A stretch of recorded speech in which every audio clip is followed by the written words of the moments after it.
okay with that, given my parameters. Are we ready to go? Whatever you want. All right. Recording in progress. Good evening, folks. Welcome to Planning Board. We start with the Pledge of Allegiance. I pledge allegiance to the flag of the United States of America and to the republic for which it stands, one nation, under God, indivisible, with liberty and justice for all. Nice. That was a nice harmony. We hardly ever have that. Good evening. Welcome to Planning Board of September 12, 2022. We'll start with any public comment. Do we have any people in the waiting room or? Nope. Okay, no public comment from the public in the building. How about anybody from the board? Nope. All right, we'll jump right into it. With our first appointment, we have Karen Chapman with the MRPC for discussion on planning assistance grant and MBTA communities. Hello, everybody. Oh, sorry. Sorry. To introduce this is the grant that the town applied for earlier in the year through the state with the assistance of MRPC for compliance with the MBTA communities zoning requirements. Okay. How are you? Well, thank you. How are you? Good. Hi, Amanda. Nice to see you in person. Yes. All right. So, DHCD came out with the final guidelines on the 10th of August, and they're in most of our favor, which is great. They listened to everybody's comments about rural communities, and so they've made some changes. I just want to briefly go over those changes. So you no longer have to have 750 units. They've made changes to the categories, so there used to be bus, commuter rail, subway, and adjacent community. Now they got rid of the bus because buses aren't really as regular as like a subway, and the infrastructure is different. They could change overnight. So now they have new categories. They have commuter rail. They have, I'm sorry, I just got distracted. Rapid transit community, commuter rail community, adjacent community, and adjacent small town community. Adjacent small town is what Lunenburg has become. And that takes into consideration all the rural issues that we and many other people mentioned in their comments to the guidelines. So, your adjacent small town category has no transit station, obviously, and you only have to have 5% of your housing count as your multifamily units. So you have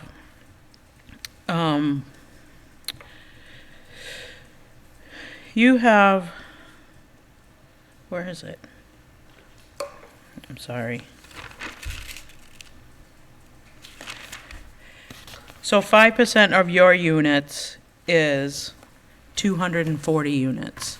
So you have to zone for multifamily to allow 240 units at 50 units per acre. I haven't done the math on that. But there is no acreage limit. Like, it used to be 50 acres, now that's gone. Yep. There's no minimum for an adjacent small community.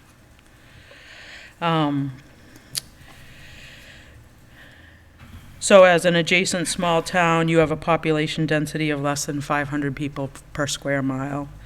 Lunenburg is actually 425. So you just sort of slid under for that one. So like I said, no minimum land area. The minimum multifamily unit capacity is 5% of your total. And then you have an extra year to comply. So you have until 2025 to comply instead of 2024. And they eliminated the minimum land area. They also changed the affordable housing. You can allow or require affordable housing, and that would be up to 10% of the units. And that is superseded by existing inclusionary housing. So our inclusionary housing requires over 35 units that they bump to 15%. And they wouldn't erase that, correct? Is Correct. that what I took from what they said? That's my Okay. understanding. And I know they say a lot of things. It's two people's understanding. Very good. Yeah. And if you have a 40R district, you're allowed to have up to 20% affordable housing. So I know you have a 40R. We do. How many units do you, is it 20 units per 200, acre? Tri-town? I mean, that's the requirement of 40R to have, It must be. I mean, it's 203 units, I think, or 199 units. so close. But it's not, Well, they're not finished yet, right? yeah, they're done. They are? Yeah. With the senior building, they finished out. Okay. They added the rest of their units in. But it's just over 200 units. But we can't count that towards it. There is a section in here that I have to get clarification Okay. on. It's one line that says existing 40R could count. Oh, okay. So then we So if would that's only the have to case- make up that delta? Yeah, There you go. but I will check on that for sure. And then part of that is mixed use is allowed as long as it's by right, but it has to be by right separately from the multifamily housing. So you can't say mixed use and then multifamily of, 15 units per acre. So they have to be separately as of right.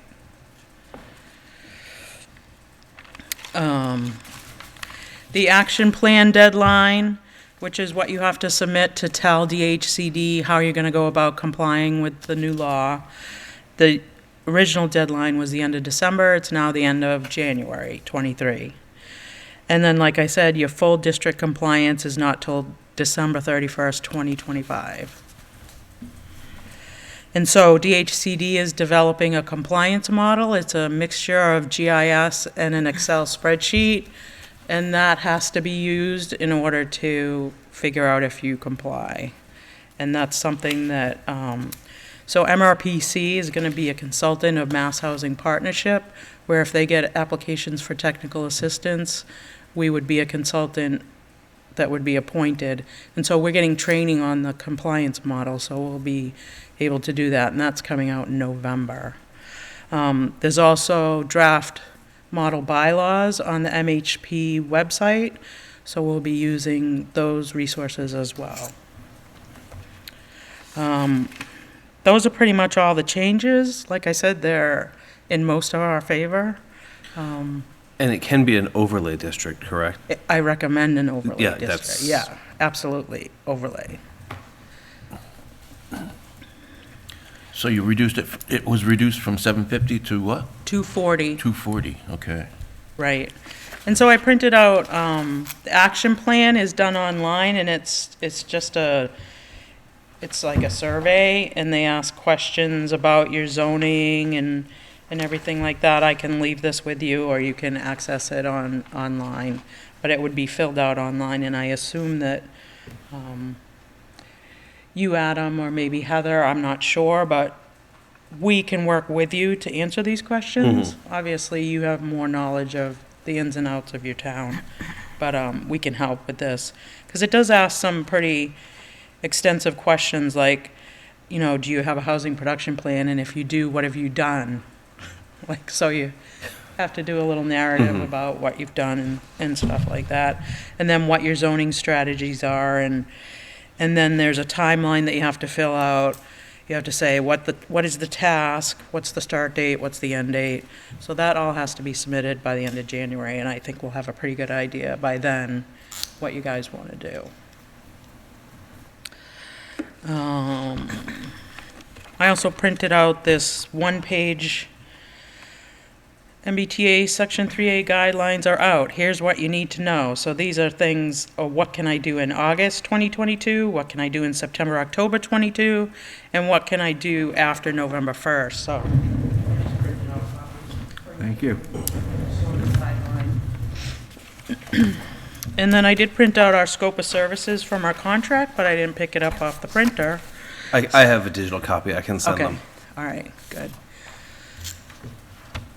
So I assume you'll want to start right away on this and how you want to approach it.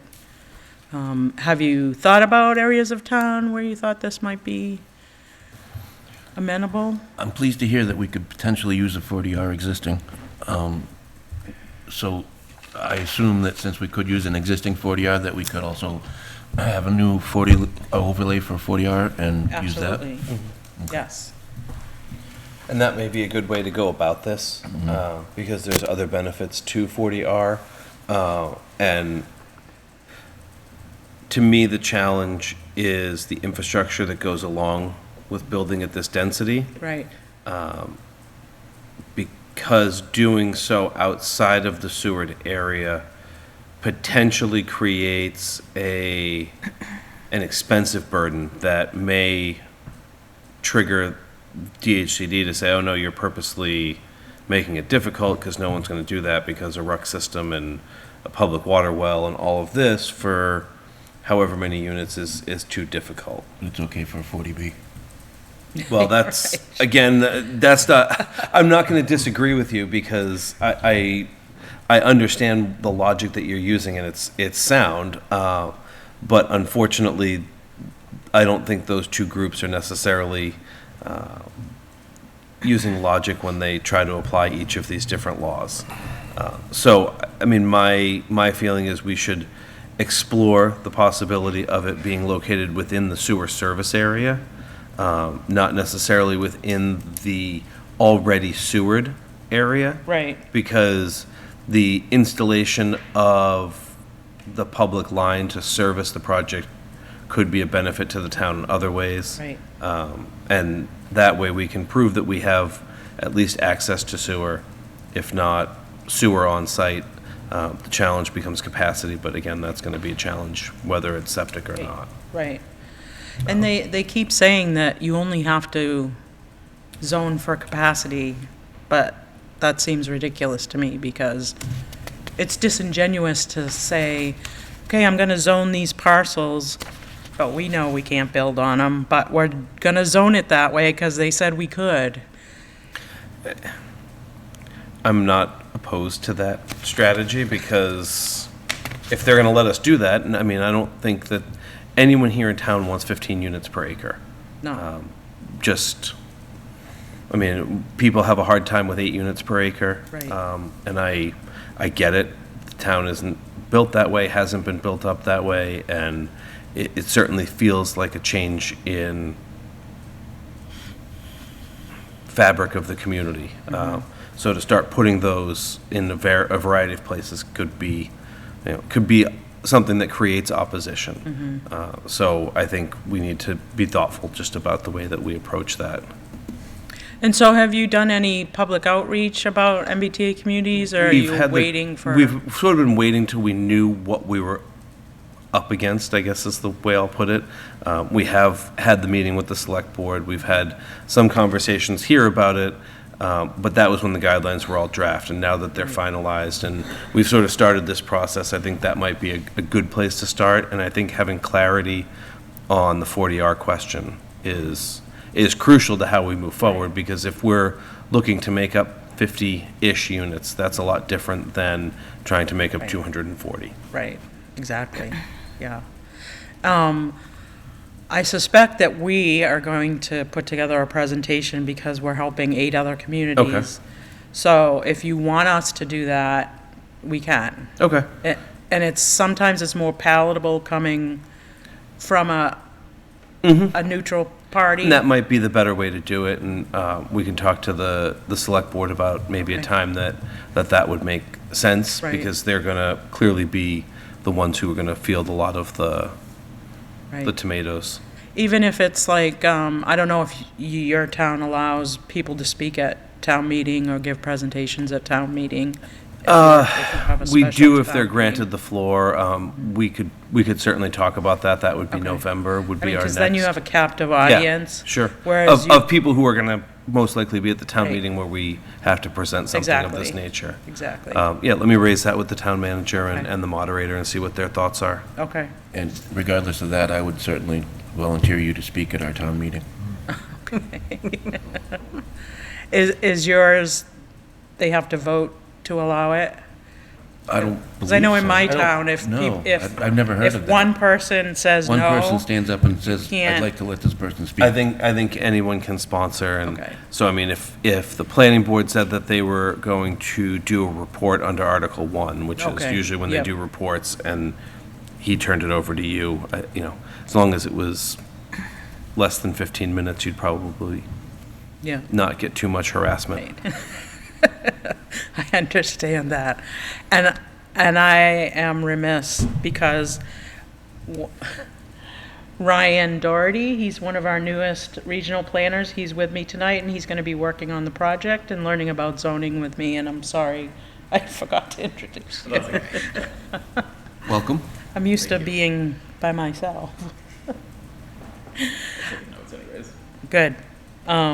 So you have any other questions, or? Could we currently use an existing area that's zoned for half that density? Could we do Emerald, Arrive, Lunenburg? I don't think we can. I think they're pretty hard and fast on the 15 units per acre. I read in here that if you could have different densities in different places as long as the whole adds up to 15 units per acre. Okay. Okay. That would cut our additional 40 in half. Because, I mean, that Arrive is done by, well, there's 240 units there. But we can only use the density of that area.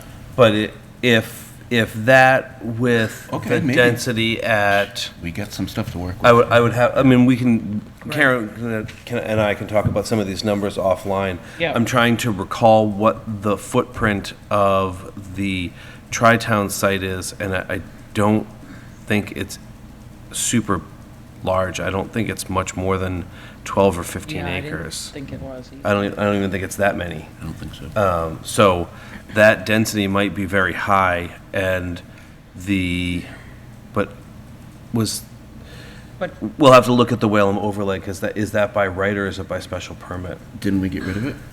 No. Oh. If it was permitted by right, then it would be one thing. If it was permitted by special permit, it wouldn't qualify. Right. Okay. Moving parts. Yeah, but that gives us some options to look at how we fill in that extra gap if the 40R qualifies. Absolutely. And that also incentivizes us to look at a new potential 40R. Mm-hmm. So did you receive payments from your 40R? That's awesome. Lots of payments. Excellent. We got Original. I think we've gotten probably close to $1 million in density bonus. That's fantastic. And we've gotten 40S that ranges from like 0 to a couple of 100,000. Great. And it kind of does Yeah. this depending on what the budget looks like with the state. Right. But yeah, we've done well, and we were incredibly lucky with the partner that we had down there. Great Bridge has been very communicative. They've been easy to work with. They phased the project to begin with, and when they changed it, they were willing to work with us and hear what the board wanted. And they've hired a management company that's actually kept it really, really well. Excellent. That's rare. Yeah, All and of that is the rare. the police and fire have had no significant issues down there, and the building inspector, every time they've gone down there for their Trier or Quinn annual inspections, have been impressed with the maintenance and the upkeep. So Great. we've, knock wood, we're gonna keep them around for a while, hopefully. Excellent. Any other questions? Anybody definition of terms, just general principal questions? I know very roughly what 40R is, but I would love a little more depth than that. I know it's intended to basically push the more dense housing, but I don't know the details of that legislation at all. It's sort of Applies. the candy wrapped 40B.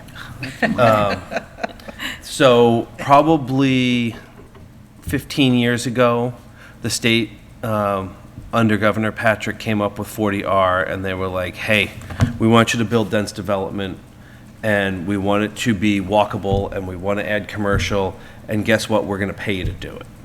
And so they've come up with a scheme that keeps changing and moving the calculus of it. But essentially, and there's a very specific set of criteria for creating a 40R district, needs to be approved by DHCD. So the creation of it is a lot of back and forth between state and local.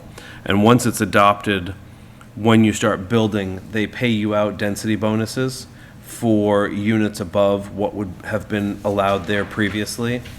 And there's a separate section of the law called 40S, where when you build family housing, you get additional funding bonuses that are intended for application to the school system, to help offset the cost of the number of children that it potentially brings to your community.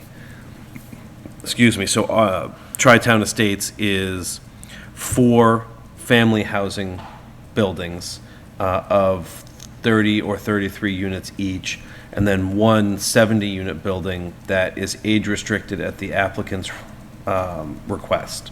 The whole district can't be age-restricted, but portions of it can be. And so there's also an affordability component built into 40R, and when it's rental units, the whole number of unit counts towards the town's subsidized housing inventory. Similar 40B. Yeah. Got it. Except with 40R, you get more say in how the district is designed.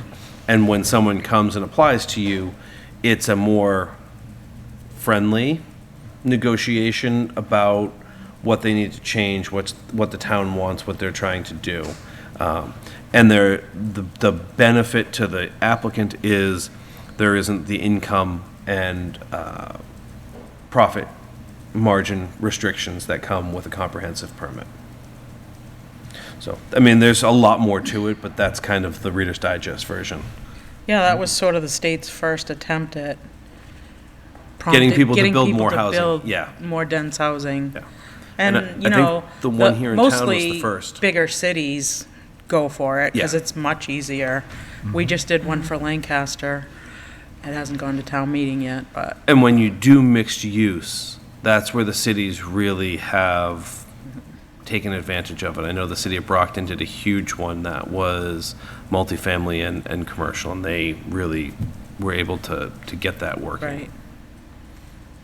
So that was the carrot, and now we have the MBTA communities, which is the stick. That was my thinking on it. Okay. You don't get any incentives.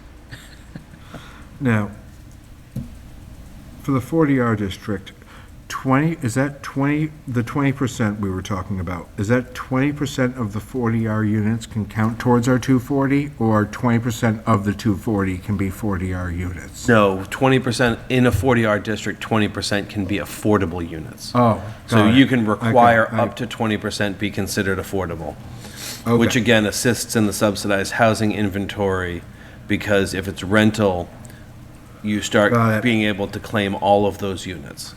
I did not parse those notes correctly. Thank you. Got it. Adam, I'm going to have roughly 1,000 questions for you later in the week. Hey, I'll have roughly 12 minutes for you. Oh, I will.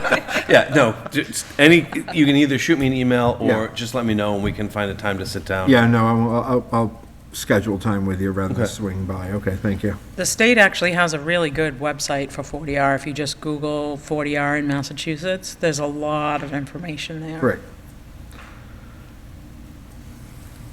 Excellent. Anything else? None for me.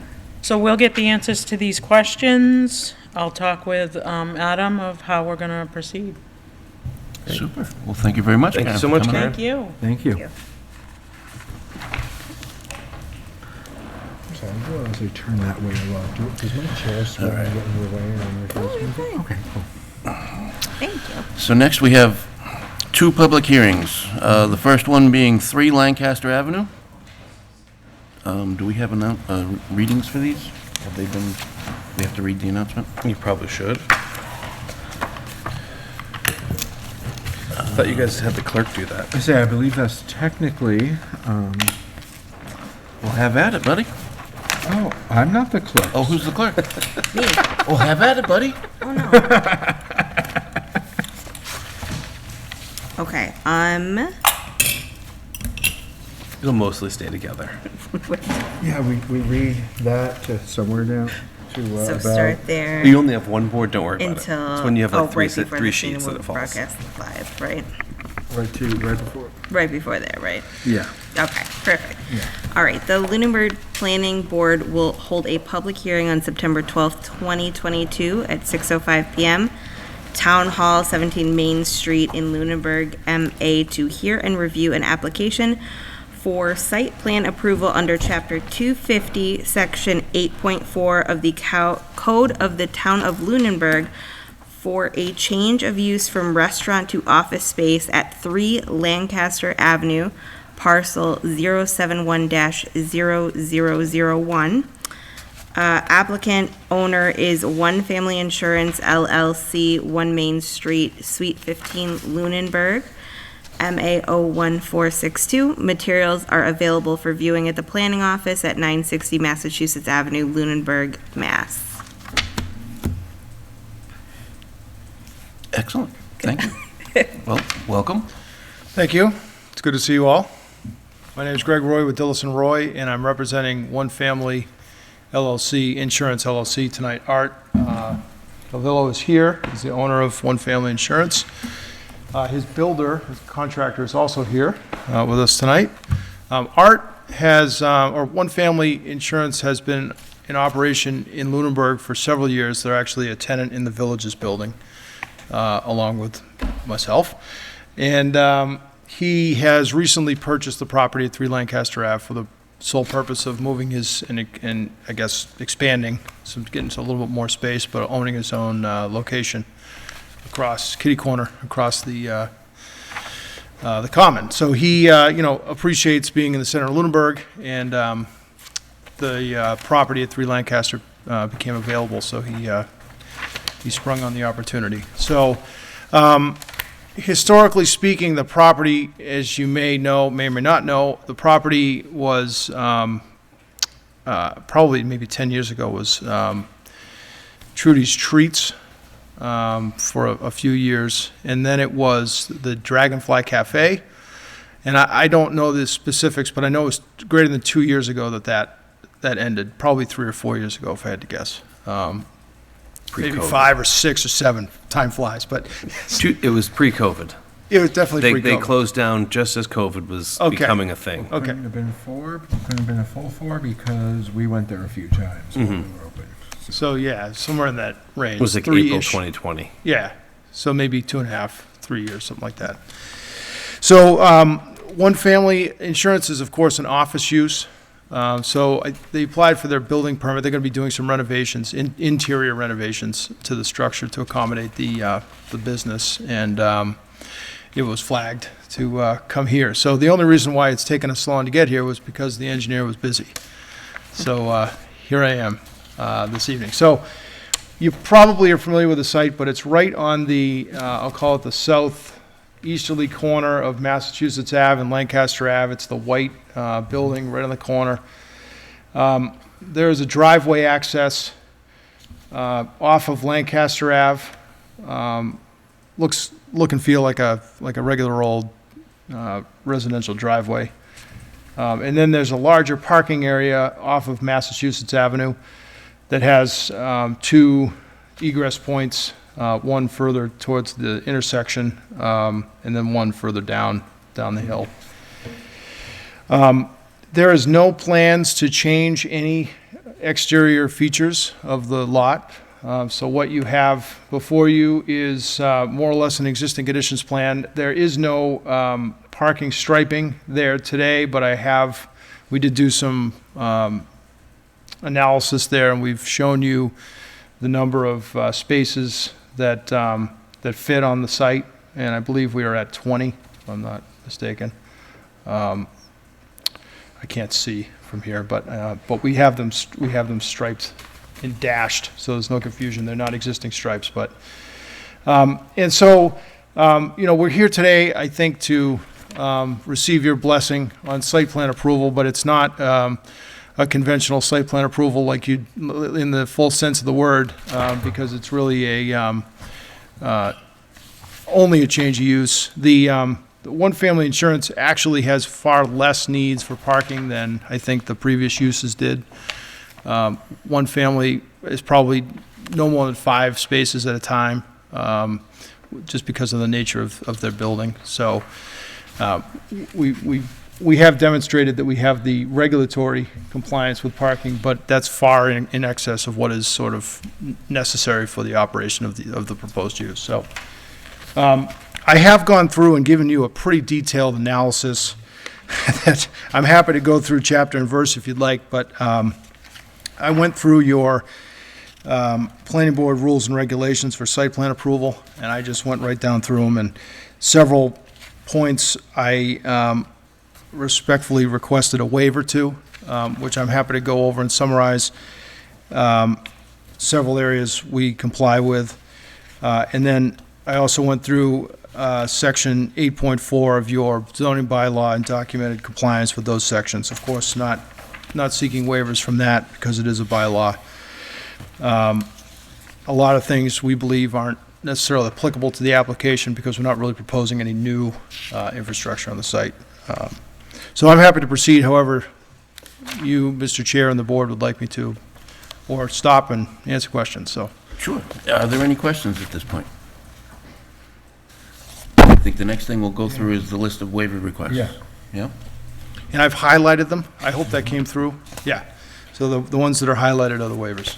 Okay. Well, I also want to just, and I know that this might not be something that Mr. Roy is involved in, but the applicant has gone through the APDC process to get approval for exterior improvements, including window replacements and other building-related items, but not any alteration to the roof line or facades of the structure, just to sort of revive the building and bring it back to be, a contributing property in the fabric of the village. good. That was gonna be a question. You're not gonna leave it like it is. You No, said you no. weren't gonna touch Yeah, that. no, I hope you do. I said interior. Really, they're working on the structure. They're not doing any site Sure. improvements, is what I meant. And also in that spirit, if I may, we did, as part of this process, go to the sewer commission a week or so ago, end of August.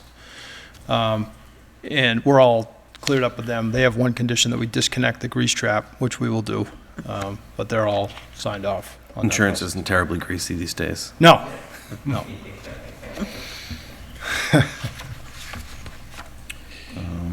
So I'm happy to go through the waivers if you'd like, or if you want to go through them. I think we need to do that. Okay. We'll vote on those individually, or Sure. as a group, but separately from the. Why don't I, with your permission, I'll present them, and then I'll pause at each one, and you guys can Sure. talk. The first one we've asked a waiver is the scale of the drawing. You have a requirement for 1 inch equals 40, which if I had done this at 1 inch equals 40, it would have been very difficult to read. So I have this at 1 inch equals 10, which makes it a lot bigger. So that's just a sort of a housekeeping waiver. I'm going to go through all of them at once. Sure. Okay. Second one is show the existing and proposed utilities and adjacent streets. We are not proposing any changes to the utilities, connections from the street to the building, so we respectfully ask for a waiver on that. Those are pretty busy streets. Sometimes you're going to get a police detail to locate manholes and things like that out there, so we're asking for a waiver from that requirement because we're not proposing to do any changes. This next one is existing and proposed on-site structures in all buildings within 200 feet of the property lines. Again, when we're proposing a new building on a vacant site, this requirement really comes into play because you're trying to look to see where all the driveway accesses are, where the structures are in relation to the one that we're proposing. In this case, we're not proposing any new structures, so we're asking for a waiver to that requirement. The next one is very similar, existing and proposed driveways and driveway openings within 300 feet of the proposed property lines. For the same reason, we're not changing any of those. We're asking for a waiver from that requirement. Existing show existing significant trees, 6-inch trunk with 4 feet above ground level, or vegetation, proposed landscaping and screening indicating distinctions between proposed and retained vegetation. Again, we're not proposing any changes. There really isn't a lot of vegetation on the property. We're not proposing to do any changes to the parking or any vegetation changes. So, because of that, we're asking for a waiver to that requirement. On-site existing and proposed potable water, drainage, and sewer systems. That's a similar point to, that I raised earlier. Again, I feel like I'm beating a dead horse here, but we're not proposing any changes to the site that would really modify any of those existing utilities, and we're not proposing any new ones, so we don't have any new ones to show on the site. There's a requirement to provide a photometric map showing on-site foot candle information. Again, we're not proposing a new building that would propose new lighting. This is an existing building that, and we're not proposing any significant changes to that, the way the building is lit. Architectural elevations with proposed facade material, perspective views that demonstrate the project's relation to surrounding parcels in the street, et cetera, et cetera. Again, no new building is proposed, so we haven't prepared those for you. As Mr. Bernie pointed out, the applicant has been working with APDC on this, so the exterior changes that are proposed are, will be in keeping with the character. We're not proposing anything that'll severely change the look and feel. We're just trying to get some energy efficiency and some more life out of the envelope, basically, of the building. There's a requirement to submit impact reports. Impact reports for each development will be required to accompany site plans and shall address traffic, public services, fiscal impacts, environmental impacts, community impacts, and any effect on adjoining properties. And again, we don't feel like this project really rises to that level, given that needing those type of impact reports because of the nature of the proposal. And that was all the waivers we were asking. Yeah.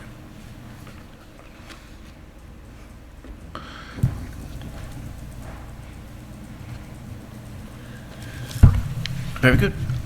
What do we have for questions, if any? The only question I have is, at this point, is purely procedural, and I feel like there was one or two things mentioned that aren't listed directly on our waiver checklist. I've been chatting back and forth. And I saw there was a little, yeah. They kind of fall into the existing conditions category. Okay. So the existing conditions plan is outlined, the details that go within it. So the waiver request kind of falls under a subcategory. We tried to keep the checklist to a single page, That and makes sense. looking at it, we felt that, listing all of the requirements in the existing conditions plan and what gets waived and doesn't seemed a bit laborious. Makes absolute sense, thank you. I have no questions about it. I thought that was very straightforward to me. I thought so as well. Amanda, anything? No, I agree. I think it all makes sense. Okay.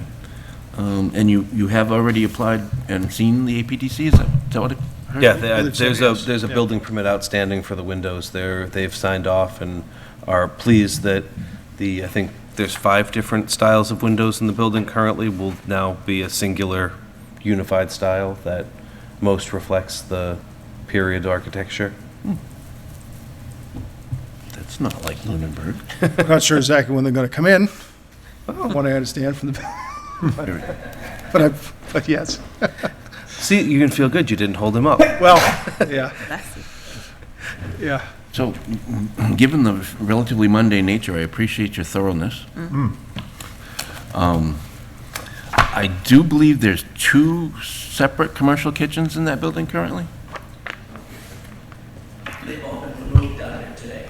Oh, okay. Yeah. That's too bad. Okay, well, All the equipment was removed when the Dragonfly left because she owned all of that equipment.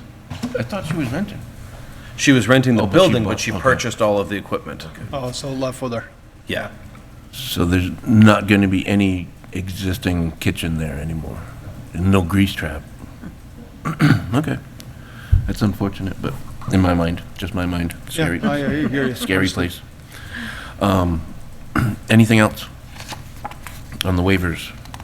I have nothing on the waivers. Okay, so we can just vote to approve the waivers en masse? Yes. You can say Okay, as requested. so all in favor of approving the waivers as requested, please say aye. Aye. Aye. Aye. Oh, Eric is with us. Yes. Oh, I didn't realize that. Do we need to do roll call? Yes. All right, sorry, Eric. All in favor by roll call vote. Mr. Torgerson, Aye. Mrs. Reed, Aye. Mr. Brenner, Aye. and an aye for myself. Taken care of. Any additional questions, comments, concerns? Mr. Torgerson, do you have anything to weigh in? On this topic, no, I don't. Okay. Yep, the site plan approval for 3 Lancaster Ave. Anything else? Only that the inside of that building is really pretty, and I think it's going to be a very nice office. Yeah. I think Mr. Cavillo would be happy to take you on as a new client. if you'd like to say. Excellent. Okay, well, if there's, this is the public hearing. Is there any public input, comment? Anybody else besides Mr. Torgerson with us? Okay. Then I guess we can close the public hearing? By motion. All in favor of closing the public hearing? Motion? Yeah, I I'm think I happy do. to move once I find my sheet with the correct info. Thank you.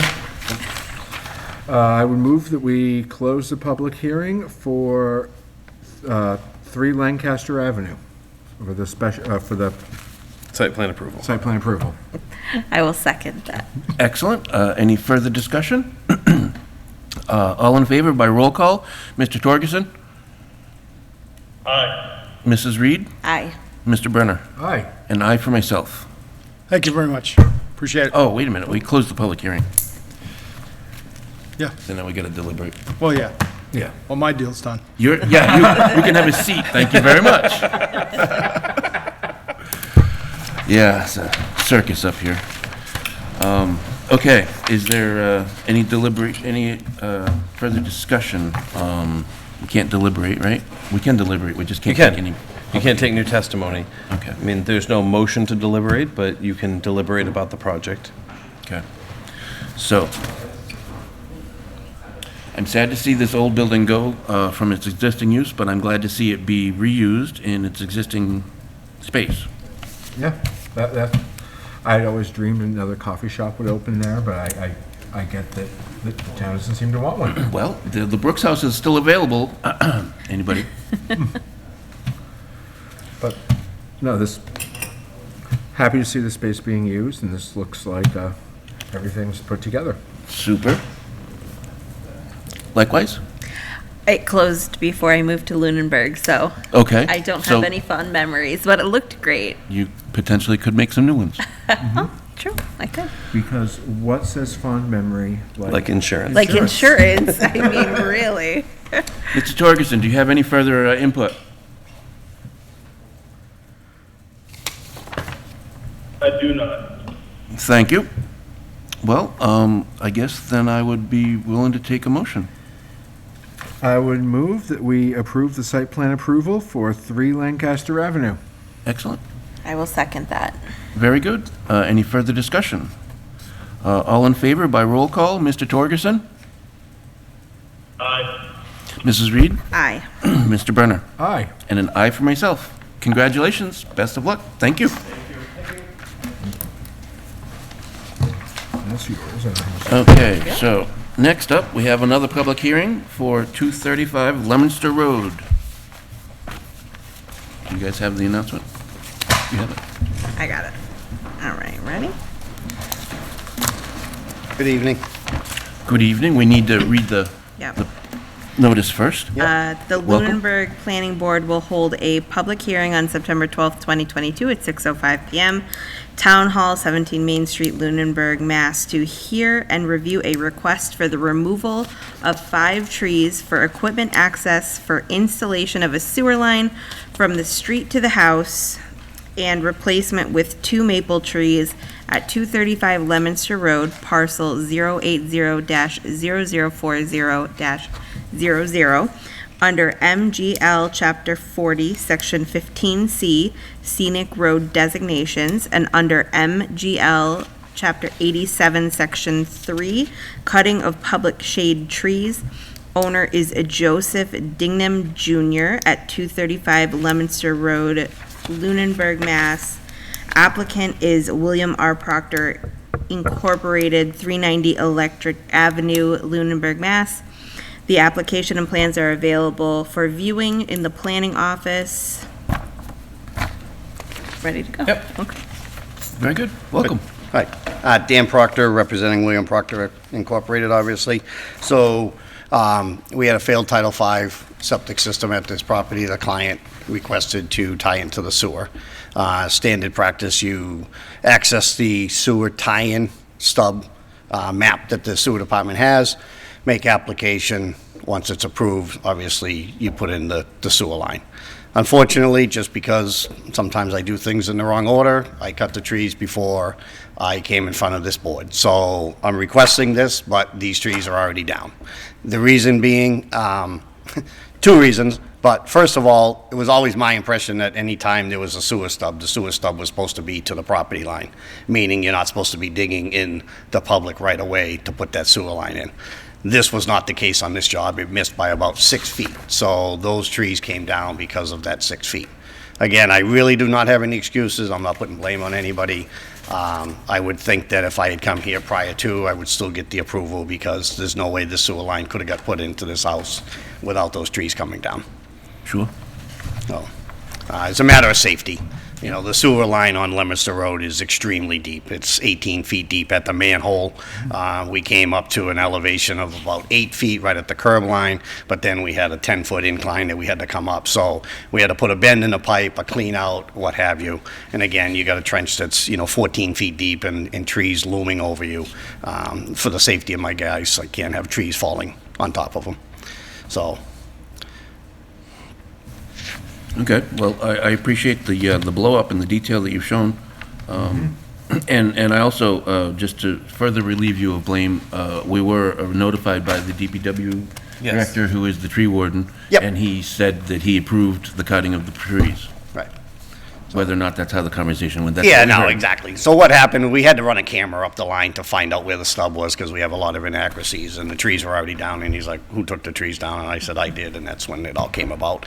And I apologized. I said, I'll go in front of the board and I'll, worries. do what I need to do. So, yes. Was the location of the stub corrected? Is it at the property line now, or did it remain where it was? So what happens is you find the stub, then you obviously continue the pipe to the property line. We put the bend there, then we put the clean out on the homeowner side of the property line. Okay, The so- stub was where it was supposed to be from the ties off I of got the you. telephone poles. But the cleanout is on the property? That's correct. Okay. Exactly. Yep. Any other questions? So that is correspondence I'm not sure you guys were aware of. The tree warden did let us know and ask if he wanted us to be Oh. at this meeting. Okay. And I said I didn't really think that Thought was... that went into everybody's packet, did it not? It may have. I don't see, or maybe I think we, Yeah, I don't see I thought it. maybe it got sent digitally with some of the other stuff. Probably was digital. It might maybe. have, yeah. I may have missed it, that's fine. Anybody? One second. So with a failed septic, it's not necessarily an emergency, but it's a pseudo-emergency? Yeah. Right? No, it has to be fixed. It's not, that is not a choice. I'm curious about the logic of replacing 5 healthy trees with 2 healthy trees. There might be a distinct reason for that, and I'd just love to be walked through it. Yep, so ultimately, you really don't want the trees, the new trees being on top of where the sewer line is, because root infiltration will happen no matter where you do it. So ultimately, the area that was cut was roughly 10 feet, so we'll come in, 3 feet from the nearest tree, put a maple, then we have the sewer line with that clean out that I'm talking about, so roughly 4 feet, then another maple, so that, the roots of those trees do not penetrate. I don't really want to plant 6 trees across that thing, because then I'm back into the same issue that we had before, is really what it comes down to. I'm not so familiar with the property that I can't claim to know what the trees are like along the road in that area. I think if you look at the last page, the photograph. Yeah. Oh, do you know? Oh, yeah. That property is fairly heavily treed along the remainder of the frontage. And Mr. Proctor and I had a conversation about this, and I don't think he's incorrect. I'm not a landscaper or a tree expert in any way, but if you spend the money to plant 5 trees and you plant them amongst all of these other healthy, adult, mature trees, the chances of them surviving and thriving is going to be much lower. And so by replacing with 2 trees in that area, you're kind of filling the gap as best possible without impacting the sewer. It looks like the power line is on the other side of the road? That's correct. Okay, great. So that's not an issue for Unitil and their hacks who come through and destroy trees, whether they should be or not, the jerks. Not that I have, experience. You fit right in here. I get my general thought on this would be that, I think of a portion of my property that's heavily wooded like this, and some of the trees are indeed healthy, and some of the trees I can identify are on their last legs, and I've been thinking about whether or not I cut them or not. I've been thinking about planting their replacement so it's ready to go as that one dies. I don't know overall, this little section looks healthy. I don't know how much more there is, or if it's all healthy woods, then what you're saying makes a great deal of sense. If there's trees that are a couple years from going, I wonder if it's worth. And I haven't done Yeah. a tree-by-tree survey, and That's even if fair. I did, I don't know that I would. No, and I'm not implying that one should have to have an arborist come out Sure. and. I really mean, Just the anecdotal point of it. I'm wondering if it's eyeballable to the point of, like I said, there's trees that I know are going to die, and I'm not Yeah. a tree expert, but Yes, I understand.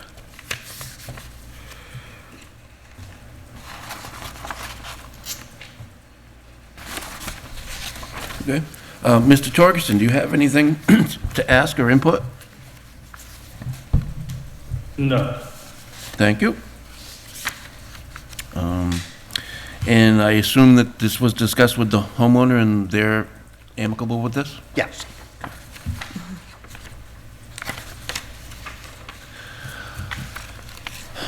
Anything else? Any public with us? No. Okay, I guess then I would take a motion to close the public hearing. I would move to close the public hearing for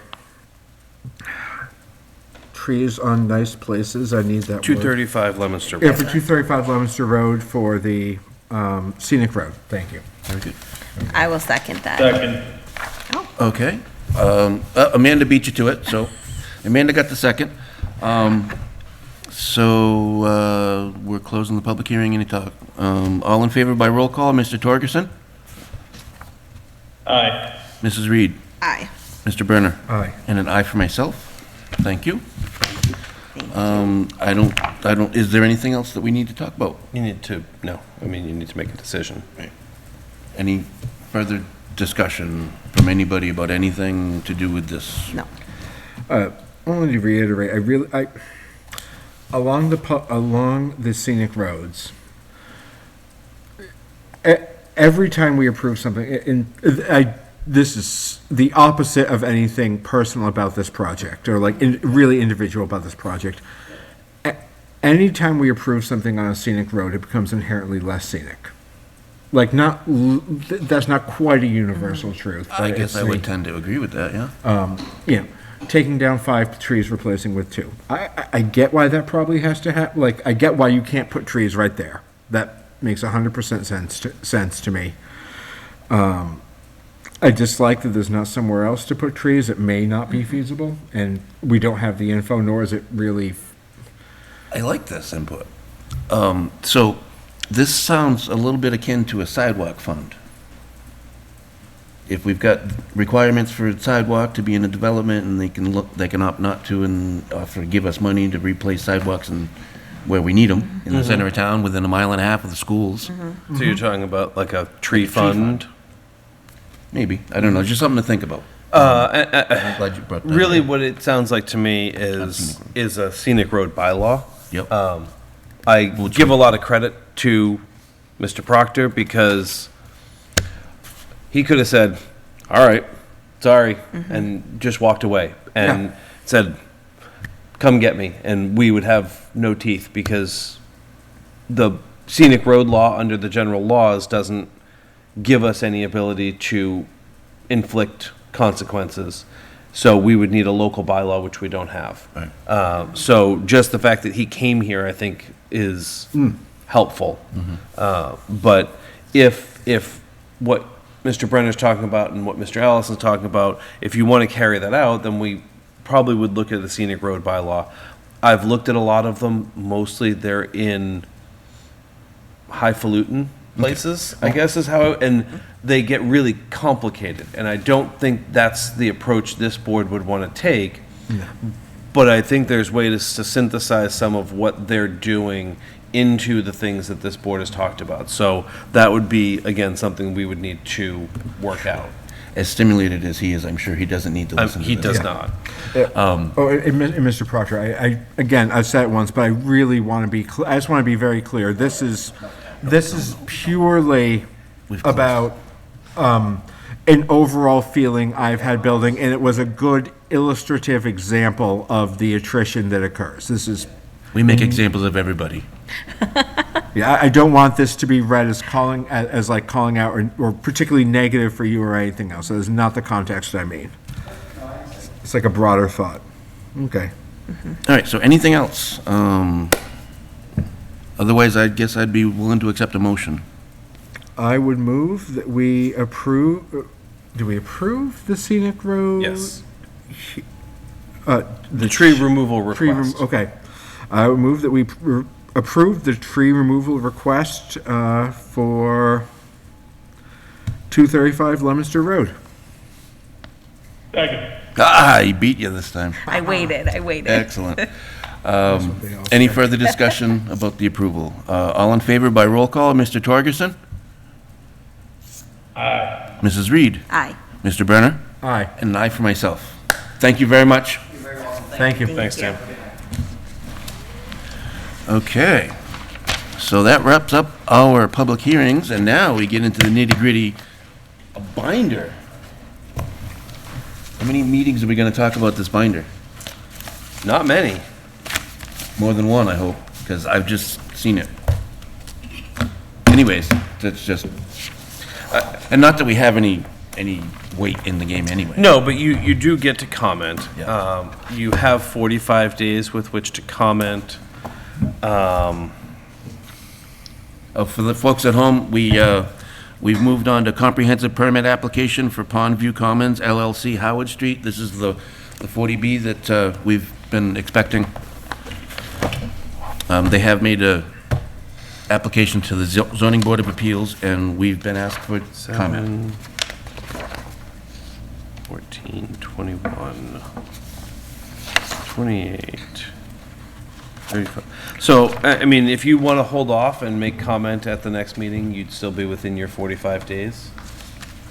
They filed on the 23rd of August, so 7 is 30, 14, we're 20 days in. So Okay. you're about halfway through, So as long as we make our next meeting on the 14th? on 26th. Today's the 14th. No, Oh, today's the 12th. today's the 12th. Where am I looking? September 26th. So if you want to take your binder home, I almost made a political joke and decided not to. I was in the same boat. You can review it. These are your copies. Okay. You can write on them, you can doodle on them, you can draw devil horns on all the O's if you want. Totally up to you. You can make all the P's smiley faces, but please review the information. It's much less interesting than you think it will be. I think the pertinent portions for this board are the waiver requests at the very end in reference to the Arrow Estates subdivision approvals. If you would like, I can send you said approvals for you to match which conditions they're looking for you to, or the zoning board to provide waivers for. Clearly, this board can comment on any and all portions of this, but I would say more weight and gravity will be put to your comments on things that are within your bailiwick.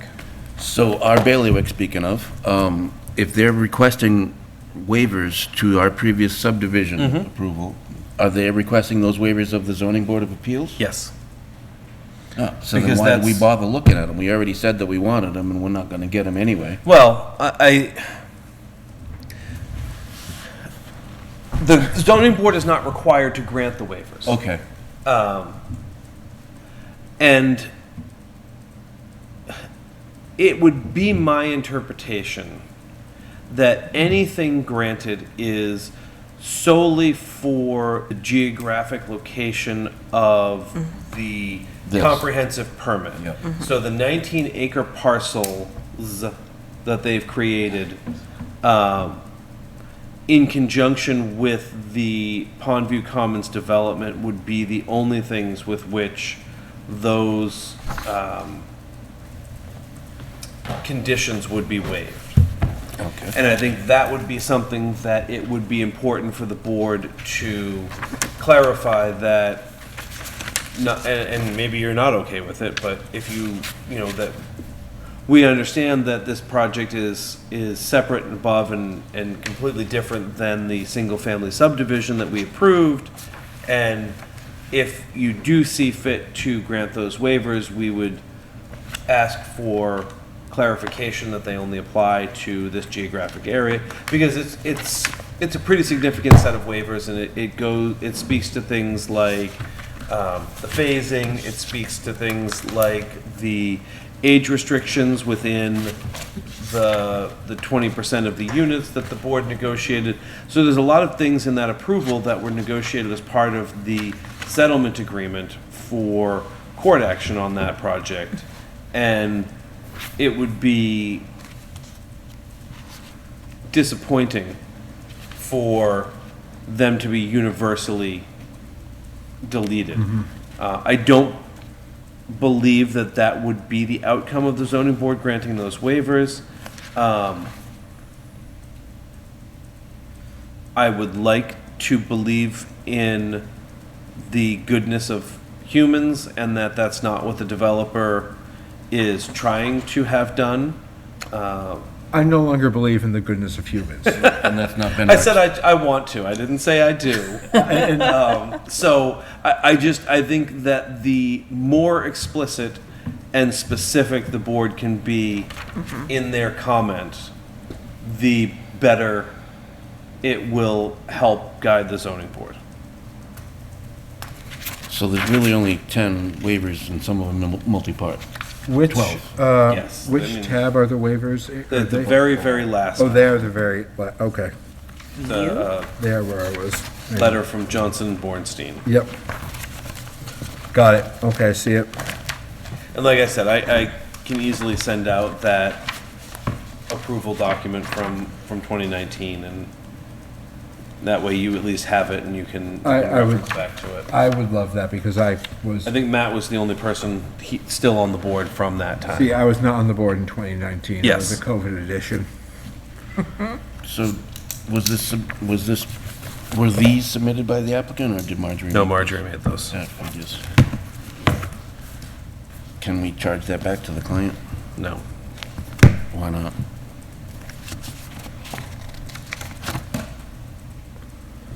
We can try, but It's a lot. is it really worth it?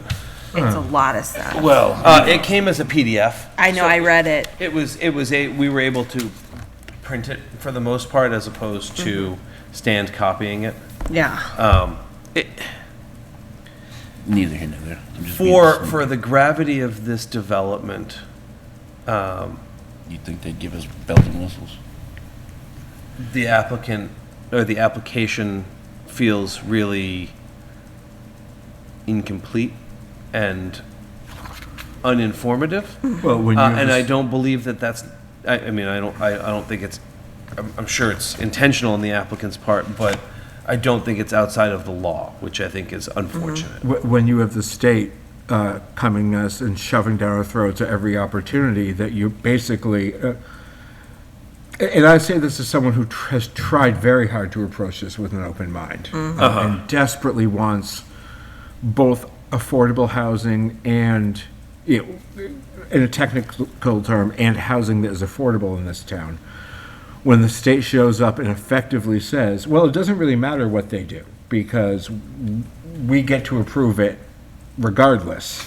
And if we don't like the way you view it, then we can just supersede your decisions. Super paraphrasing, super oversimplifying, I get that. Not even No, that that's super. more or less the spirit of how this goes a lot of the time. That does not create a scenario where the applicant feels like they have to do jack for nothing for us to help us understand, because if anything, us understanding is just an obstacle to the end. Benefit on their part. And I mean, to be fair, this is not an uncommonly sparse or uninformative application. This is the, I and I understand don't that's what mean- you're saying. Yeah, I don't just mean want, to I want to imply be the- clear that I'm not saying the applicant has done anything wrong. I'm just saying the process is, Flawed. yes. I am of the opinion that one can sometimes look at flawed processes and choose to rise above them, and I understand that not everyone makes that choice. And that is a thing one can choose to do. Yeah. So it sounds like Amanda has already reviewed the documents in front of us. I read it, jaw dropped at my computer. Okay. Well, we can discuss it at both meetings, right? You certainly can. I mean, if the Mats have not fully reviewed it and Sure. would prefer to not talk, I mean, it's completely up to you. If you've got something fresh in your mind that you want to get out, I'd love to hear it. I mean, you guys have more technical understanding than I do about the waivers and things, but just reading the mass housing review of it, and I don't know if that's going to be relevant to our decision-making, but they seemed very unhappy with a lot of choices within I guess what they were presented with, like it's too far away from certain places, and but I mean, that just could You're be for talking the, about that first tab, it's possible.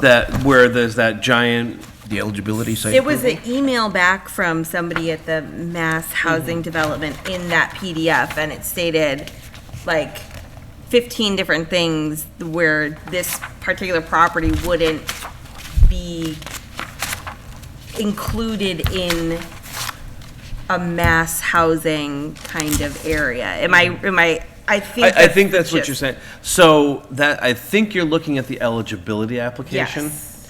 And they've granted them site eligibility. Right. so- Really? Yes, Whatever and that's they- the only reason they're able to file this application. I'm shocked. And what- so the understanding that I've been given from folks that I've talked to is essentially once you make it a comp permit, you kind of automatically hit eligibility That's in some ways. nuts. Because you're right, and that was some of the argument that the town had presented is you're more than 3 miles from any sort of facility. Right. There isn't public transit. It's not like you are 3 miles from a grocery store on a bus line that stops at the grocery store. You're more than 3 miles Yeah. from utility connections, from everything. Right. And this, it's not necessarily against affordable housing or even the style of development. It's is this an appropriate location for that? And we have places where we've consciously zoned to allow things maybe not of this intensity, but like this. Yeah. They just don't own that property. And yeah, so I don't think you're wrong. Yeah. But yes, that And was, the intensity too. One of the things in there was the amount of vehicle traffic. So if you're adding all of these units, the amount of cars, and just from what I've seen in like a Lunenburg Facebook group, the Lunenburg citizens are not happy every time there is an increase in traffic, especially, you know, commercial buildings with lots of trucks. And like for me, it's, you know, I'm on Flat Hill, it's pretty quiet, people drive really fast, but I mean, you know, that doesn't really bother me, but if I were in that area, I would be bothered. And so I don't, you know, it's disheartening because I don't think it's going to be great for all citizens at the size that it's been given at, but, you know, like I said, when you guys read it over and there's more of a technical discussion, and I don't think it will be great for the citizens living there, having to navigate that road with that level of traffic at that frequency. yeah, that road network is not built for a high volume development. no. You know, New West Townsend Road is, you know, it's like driving through New Hampshire. I brought this up because I lived in a, not this high volume, but a comparative to the surrounding area, high volume development in Fitchburg that was on a more rural road, and pointed out, similar in many other ways, that the issues it created. And I brought that up to the state representative, and their response was roughly, I think the best paraphrase is, suck it up and deal, kid.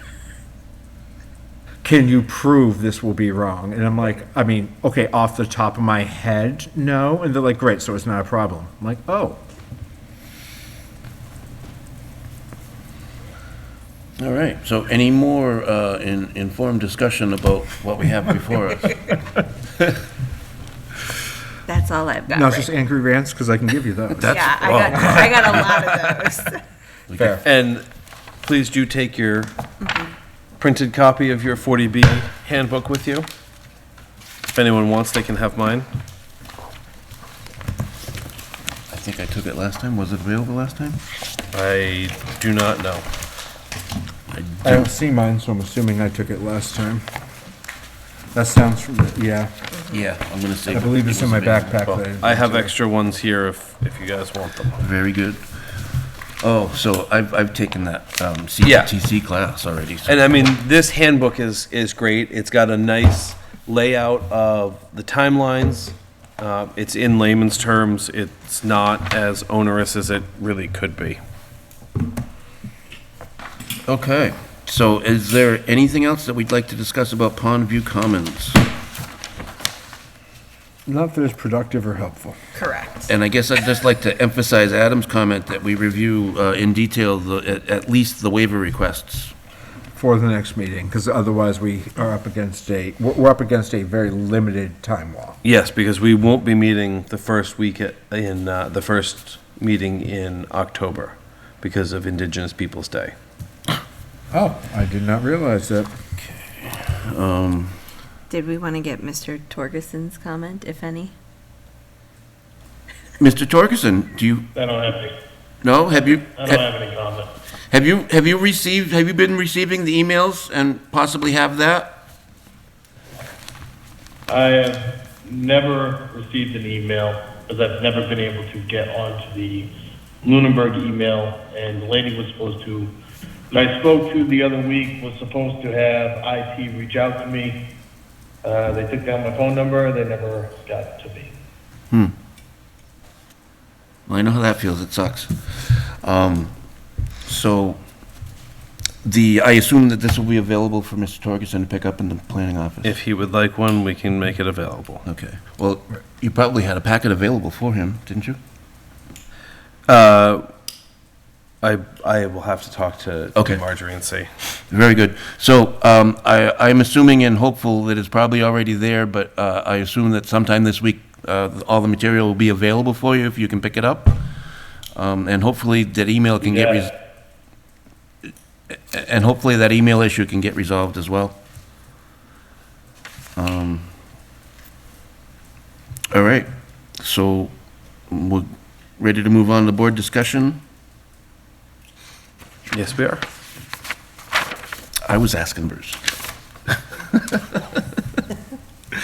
All right, so we've got driveways and entrances, use table, and record storage memo. Do you have any updates on the driveways and entrances?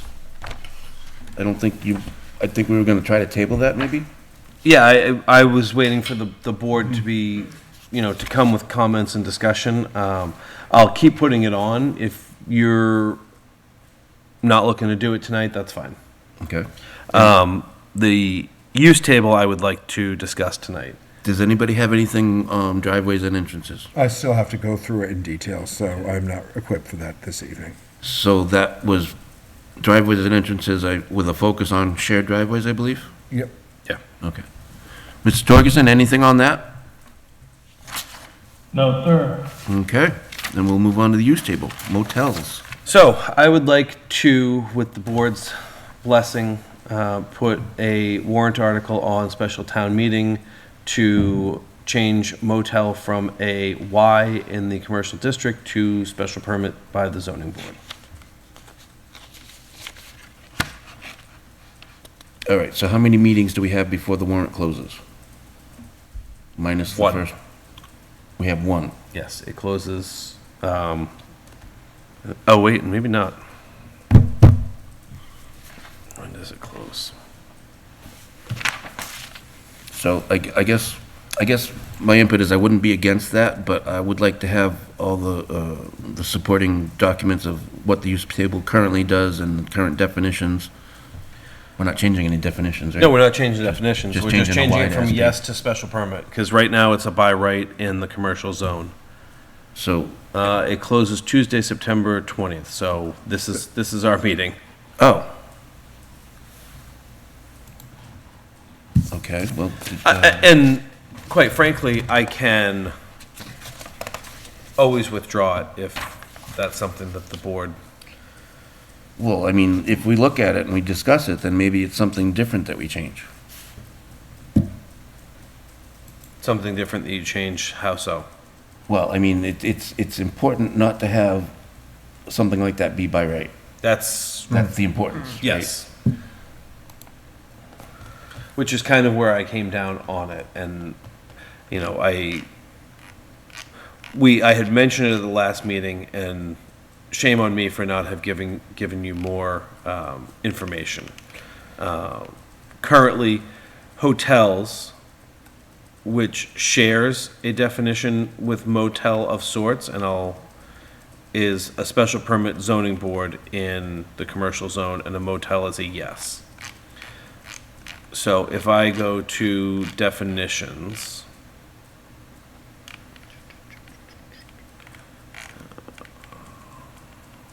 making myself dizzy.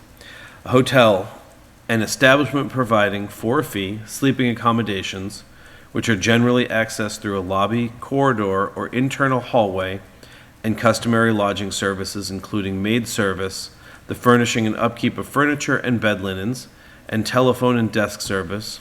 Related ancillary uses may include but shall not be limited to conference and meeting rooms, restaurants, bars, and recreation facilities.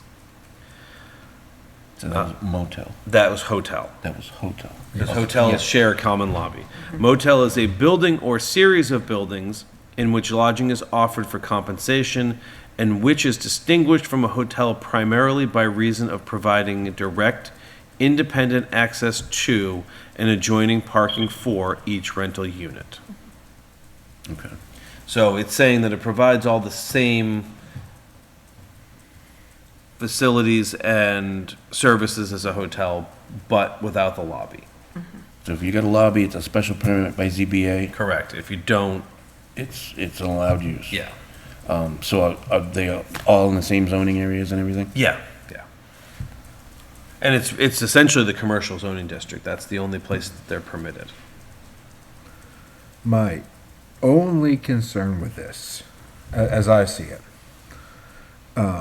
is not with the change, because I think the change is absolutely necessary, is effectively if we can, I worry about anything we put forward to town meeting, that there's someone who's going to stand up and say, but, and that can rally people to some subsection of it that isn't necessarily likely to be relevant. That's what the moderator's for.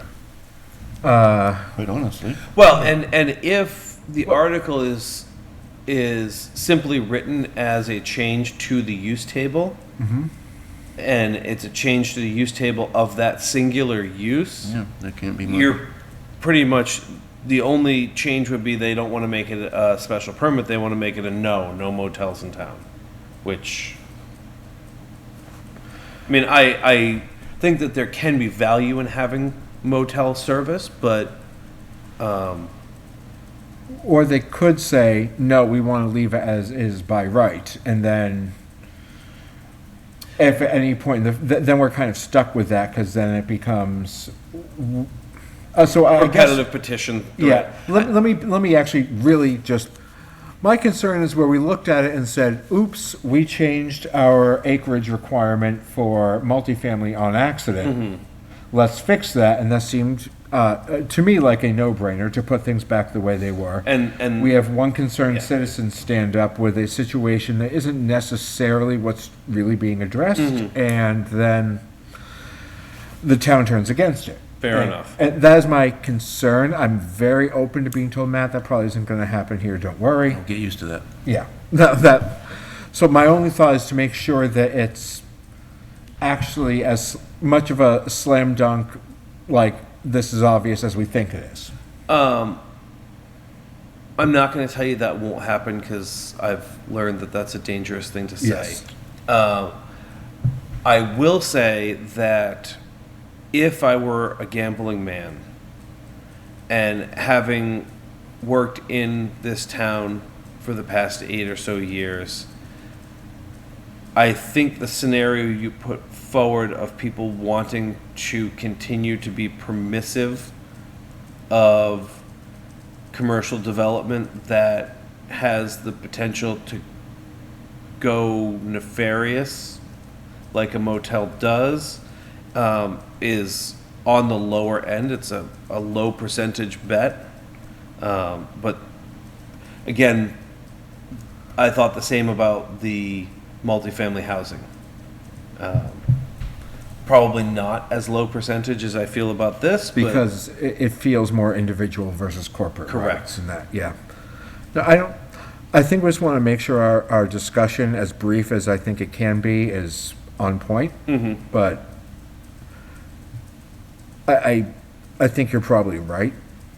I wanted to voice that concern that if we think it will be obvious, that we really make sure to frame it not just this is kind of a correction to bring things in line, but why? no, and I think that the correction is that the special permit is going to allow people to do this, but it's going to ensure that where it's located is appropriate, and that the commercial zone that is closely abutting residential neighborhoods or residential uses might not be an appropriate place for a use that operates 24 hours a day, 365 days a year, with a variety of noises, lights, and sounds that could have direct impact on people's quiet enjoyment of their home. And by doing it by right, that removes a lot of the potential for the town to offer the opportunity to be as conscious of the residents as possible. I think with that argument, I think we can make a clear case. Yeah, I agree. I just want to make sure we had logic that, while I think the logic is sound to us, well, in theory, that soundness should be platonic, but regardless, well, it feels sound to us. I want to make sure that we can communicate it in a way that feels sound to the community and doesn't feel like why are They doing taking rights away. Yeah, either why are they wasting our time with this, or they're taking away rights, which, trying to preserve them, really. Mm-hmm. Okay, I'm fine with it, in that way. Yeah, just concur, disagreement? Yeah. Okay. Mr. Torgerson?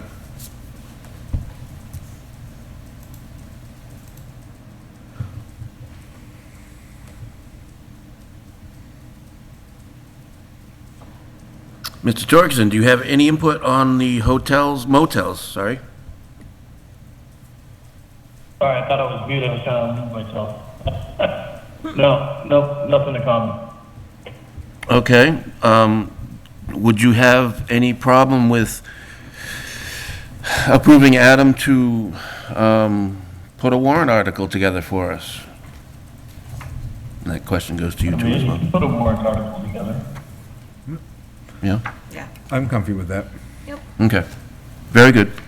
I guess I would, be looking for a motion to such. What is the correct format of said motion? I mean, Just that the board would like to put forward a warrant article Okay. to make the change. then I would move that the board put forward a warrant article with the discussed change to the use table. I'll second that. Is that good enough for you? Yeah. Okay.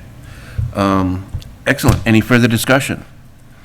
All in favor of the warrant article, please vote by roll call. Mr. Torgerson? Mrs. Reed? Aye. Mr. Brenner? Aye. And an aye for myself. Thank you, sir. Thank you. And so, I mean, technically, we're not supposed to revise it once the warrant is closed, but historically, there's been some discretion allowed? Yeah, I mean, if we submit an article and in town council review or board discussion, something comes up where the language might change slightly before the warrant is printed or before the select board acts on it, that is not unacceptable. And so, I mean, the warrant closes on the 20th, it'll be in by then. If at the 26th, the board has some revelation or desire to make other alteration, then that wouldn't be an issue. Okay. Well, I thank you for that legwork. The next thing is the record storage memo from the Municipal Building Design Committee. As our representative, I can speak to this. I'm hoping you can speak to this. So, this was pretty much put together by the chair and Mr. Jeffries, and we hashed it out at our last meeting and came up with this. The hopes was it was going to be a whereas, then we have made this decision, and this is what we are expecting to be doing moving forward. Looking at the cost and the figures that were associated with a rebuild or a tear down, and the numbers of existing uses and proposed uses seems to a constant recurring fairly large number came up in space requirements, and this was basically put together to address new building space is at a premium, and we are really only required 2 years technically to have them on site in paper copy, I believe, and then 7 years record retention off-site. Depends on the record. Okay, so I think that this touches upon all the legalities of the retention requirements. And basically, this is just a how-to where we came from with the decision that we are going to minimize the area involved in future planning for storage, is basically a roundabout way of explaining this letter, is how I understand it. Do the minimum required for storage, so we're not spending extra money on it? Exactly. Great. Well, and I watched your meeting, and I think that there's some of that, but I also think that there's a cost to this program, because you're paying someone somewhere to store them off-site. which I don't know what that cost is, but it is, it probably isn't the same as $275 or $350 a square foot. And your need for record storage, at least from our section, continues to grow year after year after year, because building records are required to be kept as long as the building is standing. So Paper or electronic? electronic is not an archivable record per the Commonwealth of Massachusetts. I don't know that it needs to be kept on site, but it needs to be retained. So if a house has stood for 200 years, we're not, I mean, clearly we don't have 200-year-old building permits, but going forward, if we build a house today that stands for 200 years, in 200 years, by today's law, we should still have all the permits that go with it. Because builders today are known for the quality.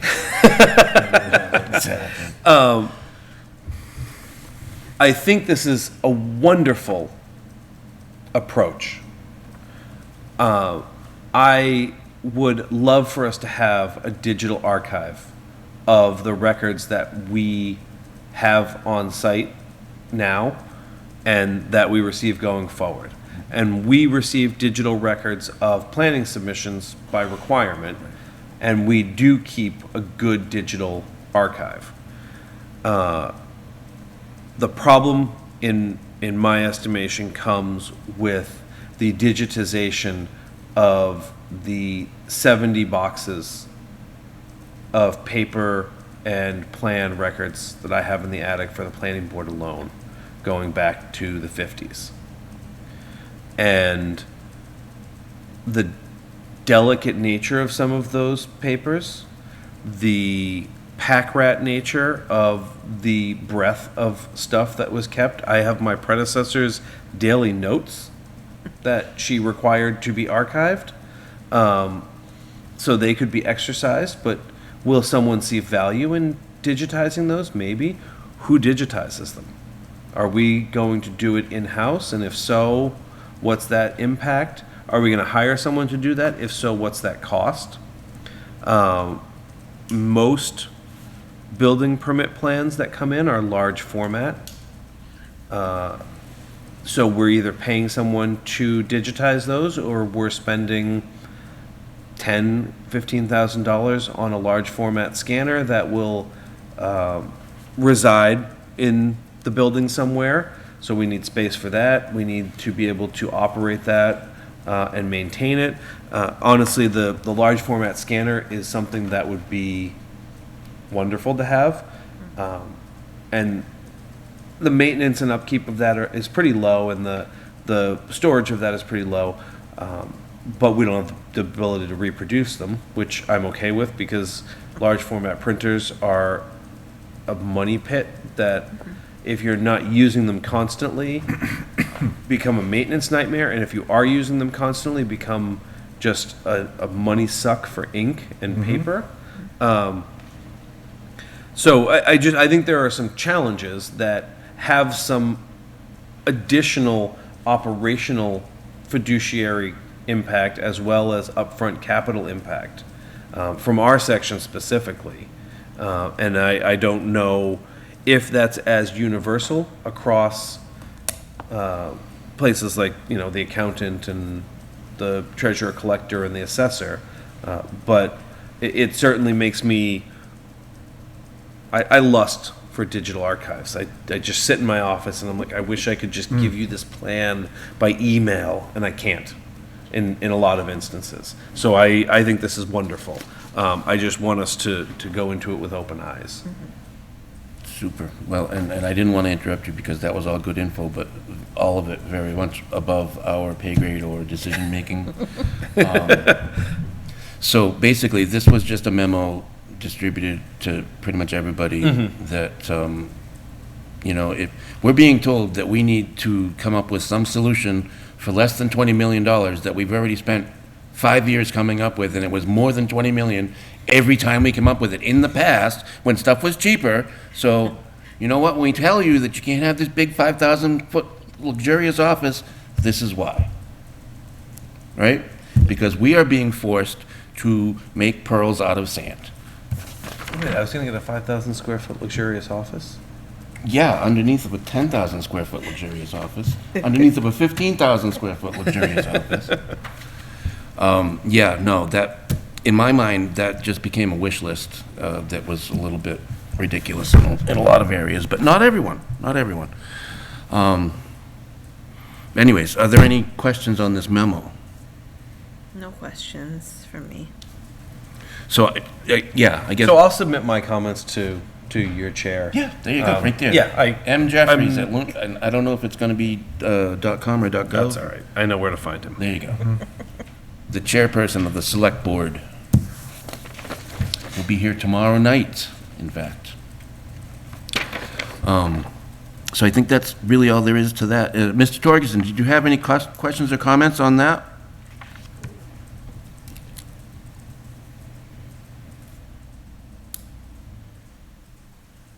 I do not, no. Very good, thank you. That rounds us up to minutes approval.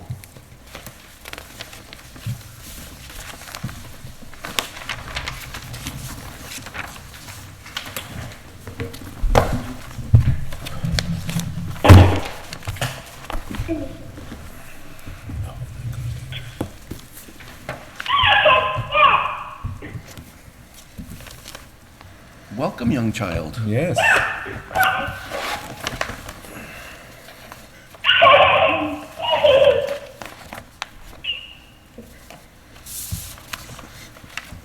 I would move that we approve the minutes for the August 22nd meeting of the planning board, as well as the August 22nd public hearing for 43 Summer Street.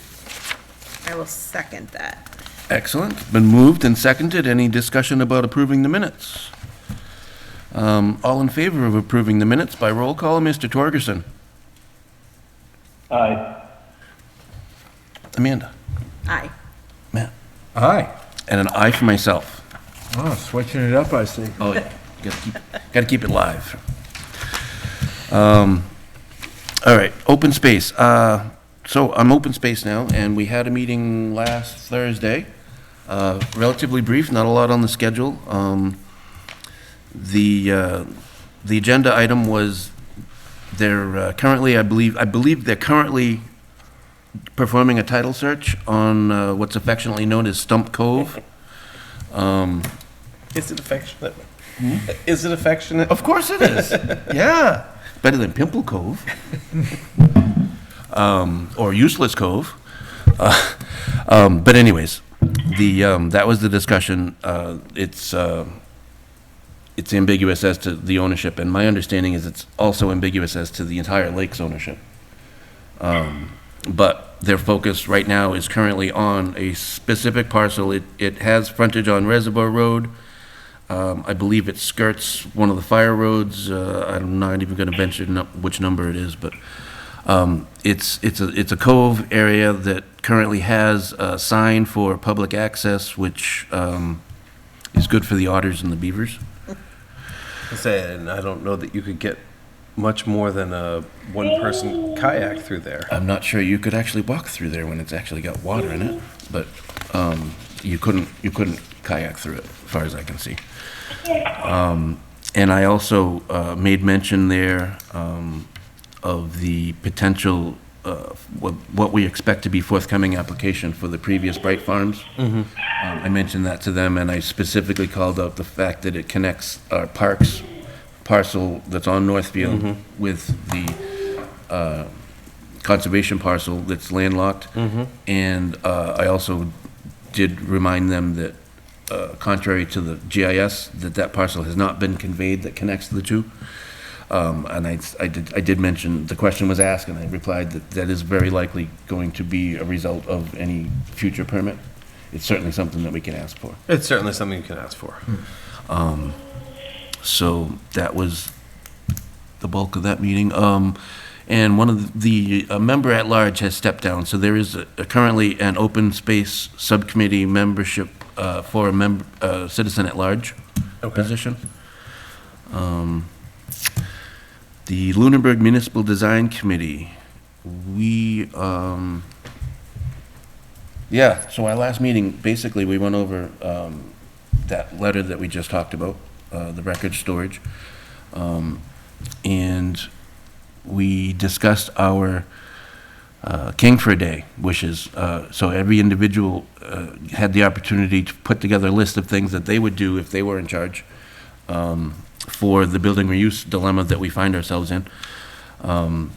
The discussion was started by a very, very brief synopsis of everybody's input by the chair. And he did his best for the space that he provided, but it came out in the discussion that there were a lot more things that people had in mind that just didn't get captured by the synopsis that he had created. So he was able to distribute everybody's submission to him, to everybody in the group. Because you talked about it at the meeting. So now we're all gonna, so now we're all gonna have that in front of us and all the extra information that we didn't have that was not necessarily presented at that meeting, we will have for our future meeting. And hopefully we will have, after that, we will have a synopsis of 3 preferred options moving forward. So, and I'm sure none of them would be set in stone, but they would be 3 preferred, discussed, fleshed out options. So that's where we're at. Did you have something you wanted to add to that? No. No, okay. Agricultural Commission.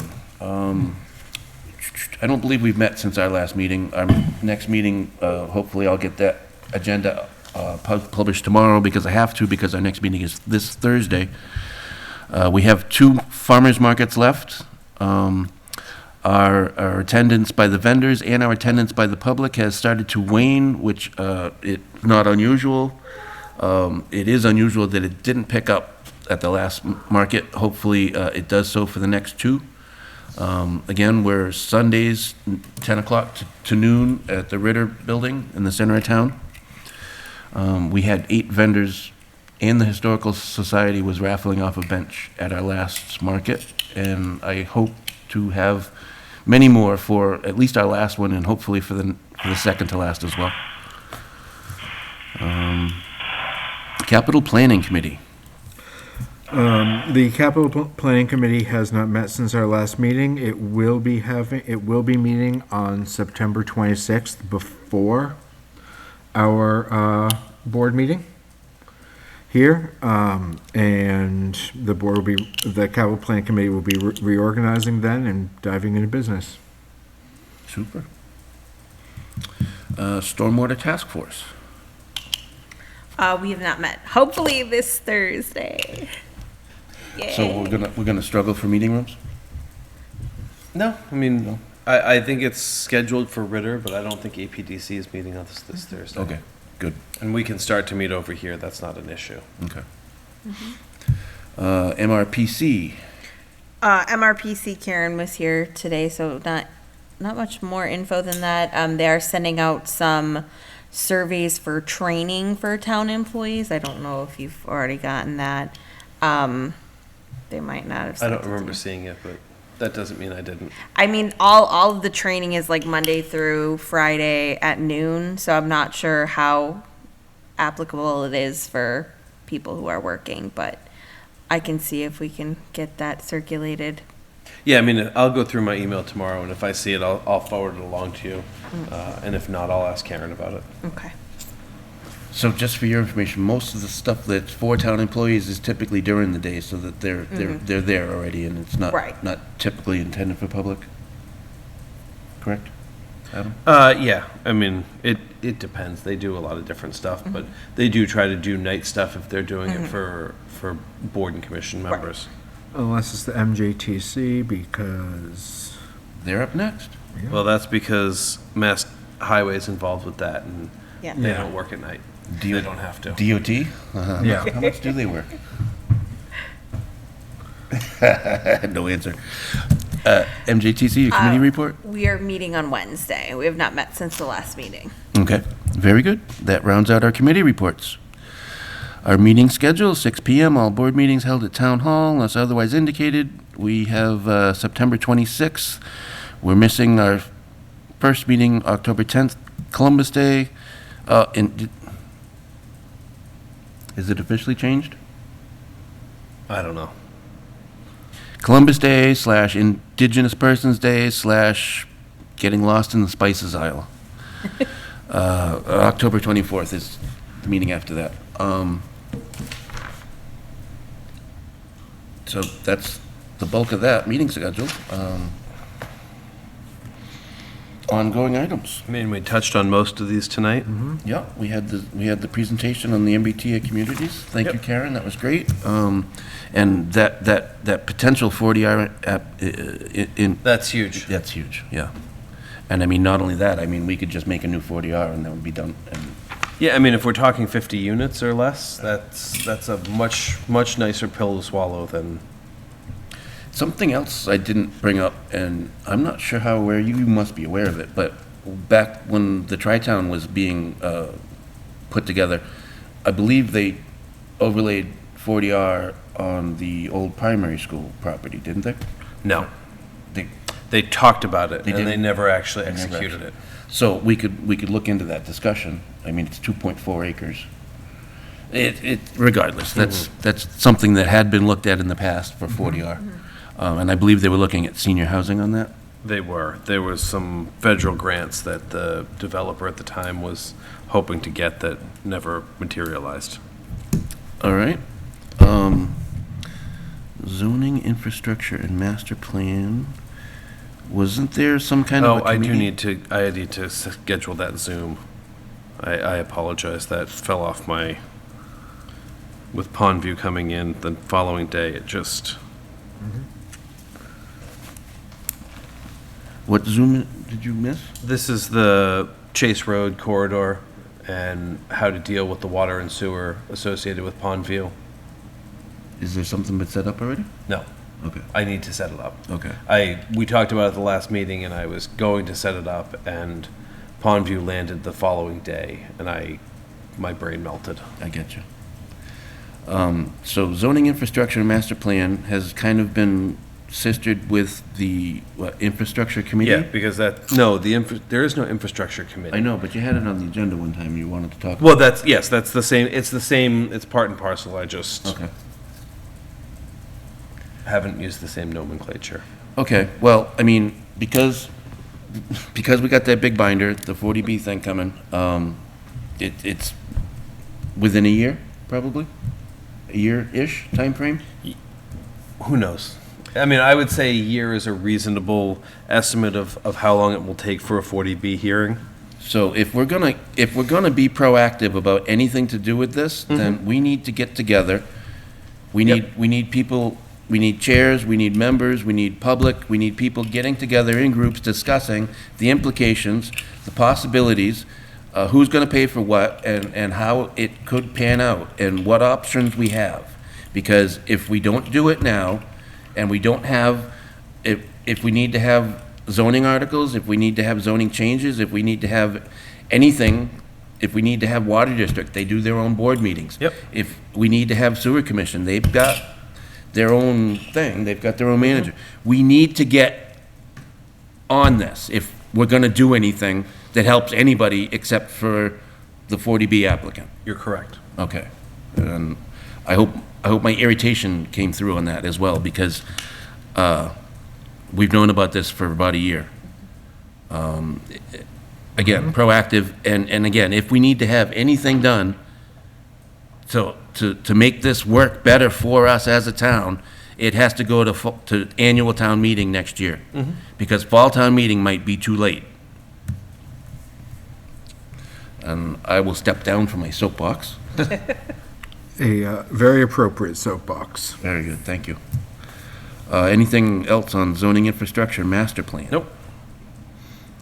Well, master plan is another thing. Oh, did we have $150,000 for We that do. now, right? Yes, And- I'm finishing up the RFP to go to the assistant town manager. Okay.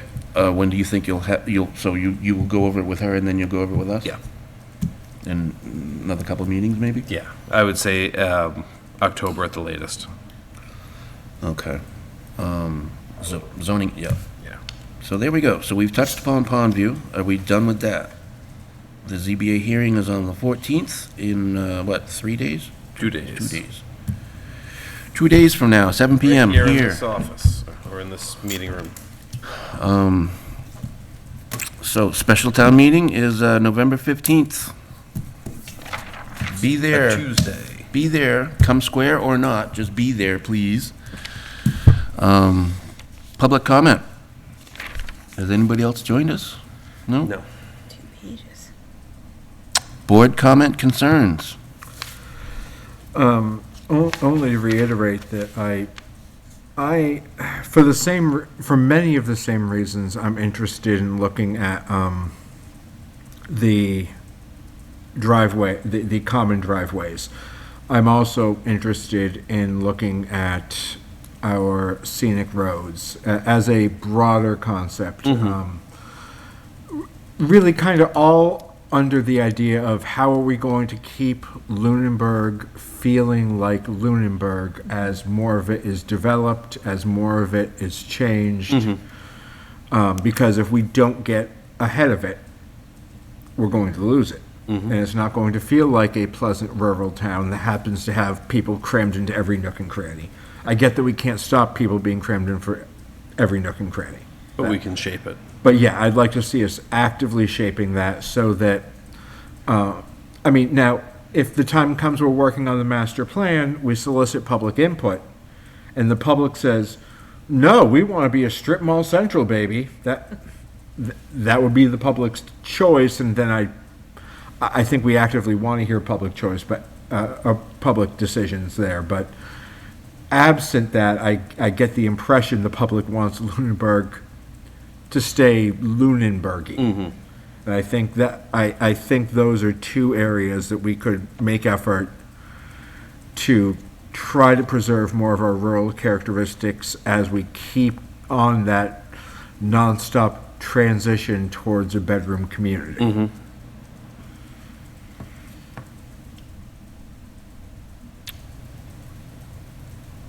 Anything else? All right. Well, short of anything else, I would accept a motion to adjourn. I would move to adjourn. I will second that. Excellent. Moved and seconded. This is going to be adjournment by roll call vote. Mr. Torgerson? Aye. Mrs. Reed? Aye. Mr. Brenner? Aye. And an aye for myself. Thank you all so much. Oh, I said it. I don't like using that so much. You guys need to sign